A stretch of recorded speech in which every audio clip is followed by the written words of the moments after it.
Hi everybody, my name is Austin. I'm here today to talk about our water resources. The first article that I read was Beavers Cut Flooding and Pollution and Boost Wildlife Population. It was written in The Guardian on February 17th, 2020.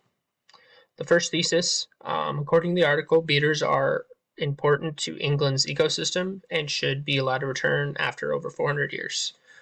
Beavers alleviate flooding, reduce pollution of the environment, and boost the population of fish, amphibians, and other wildlife.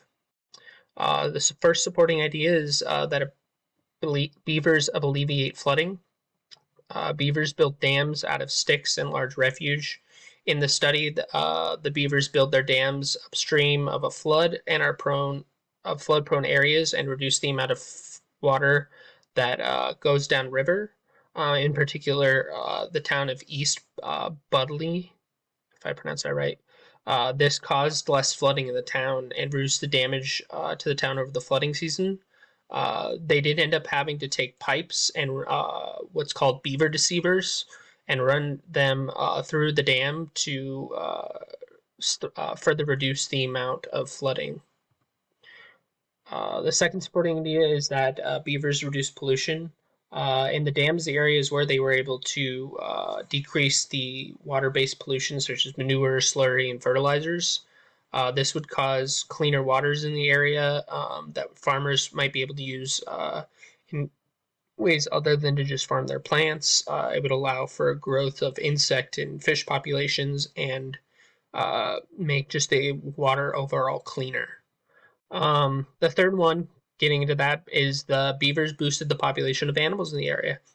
It said in the article that beaver dams increased the population of fish by almost 37% and allowed areas where animals could flourish, such as wetlands, which provided riverine birds, such as flushes, to find areas for food and be more plentiful.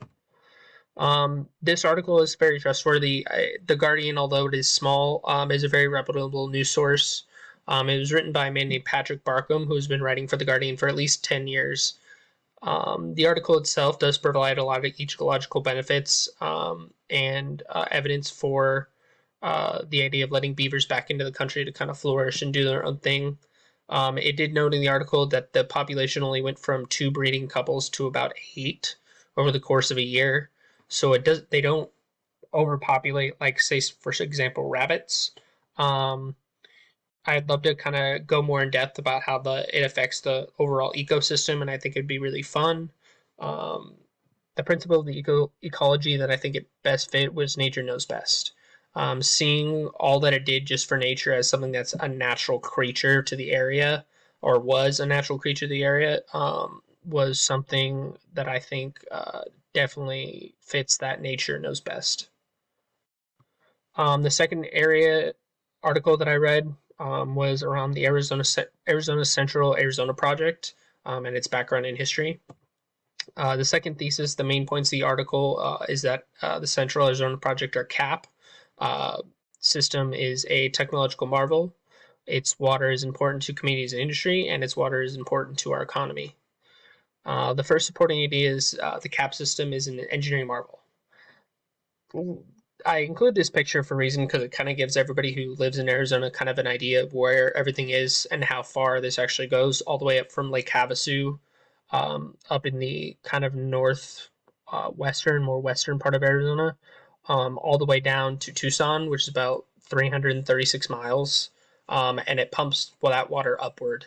That water goes upward about 800 feet before it finally gets to a tunnel that pushes it all the way down to Tucson. And you've seen it around the valley through the canal paths, or through the canals, and going through many dams. The biggest problem with this one is, however, it does use about the same amount of power as about 250,000 homes. Only downside, I promise. The second one is it does provide important water to communities and industry. It said in the article over 80 users use their water, which run from businesses to in the municipal and industrial area, and agriculture, such as farmers, is if you drive out more towards the South Gilbert area, you kind of see a lot of farms and many of the Native American tribes in the state. The third one is how key water is to our economy. We live in a desert. Water's probably one of the most precious things out there. We build everything around our accessibility of water, and this company generates revenue through the selling of water and power, and the fees that people do, property taxes and investments, but it doesn't actually make a profit. Its whole objective as a company in a project is to just provide accessible water to everybody in the state, and I think that was really important to note. This article does pass the crap test. It is very current. It is very relevant. They update their website constantly. And the canal and the Central Arizona project are a huge part of Arizona. And I think providing plenty of background and reasons to support this water system is definitely something that's available on this website and article. I think finding a way maybe to make it more energy efficient, for example, solar, which we have plenty of in the state of Arizona, would just kind of benefit us of having the power of 250,000 homes at our disposal.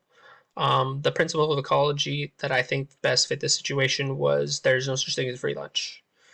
You have to pump a bunch of water over 300,000 miles, costs a lot of money, it takes up a lot of power. That free slice of pizza you get at the corner store because you save so much money isn't that free. And I definitely think that this article definitely proves that. I definitely love to see a way for us to find to provide this technology into other countries. And that's the summary of my second article and the conclusion of my presentation.